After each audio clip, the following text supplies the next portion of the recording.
Saint Nicolas, célébré le 6 décembre, est l'un des saints les plus aimés dans le monde chrétien. Sa figure inspire depuis des siècles les croyants, les enfants, les familles et les communautés. Avant de devenir un personnage populaire associé à la générosité et à la fête, Nicolas est d'abord un évêque profondément saint, courageux et attentif aux pauvres.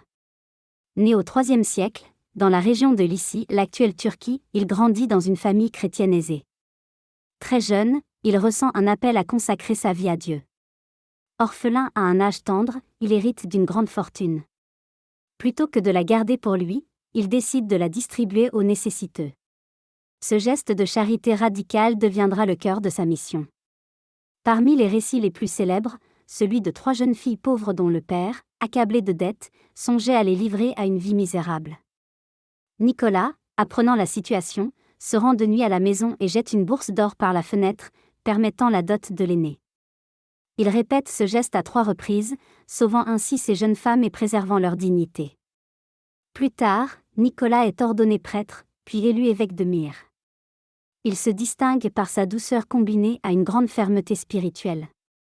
Les fidèles le reconnaissent comme un pasteur qui protège les plus faibles, défend les enfants, et n'hésite pas à s'opposer aux injustices. Une tradition raconte qu'il sauve 3 enfants enlevés, retrouvés grâce à sa prière. Une autre rapporte qu'il délivre 3 officiers condamnés à tort, révélant la vérité par une intervention divine. Son ministère se déroule à une époque où l'Empire romain traverse de profondes transformations. Nicolas lui-même subit les persécutions sous l'empereur Dioclétien. Emprisonné, torturé, il demeure fidèle au Christ. Après la paix de Constantin, il reprend son siège avec zèle et compassion. Il participe également au concile de Nicée au IVe siècle, où il défend la foi contre l'arianisme. Son amour pour la vérité est aussi grand que son amour pour les pauvres.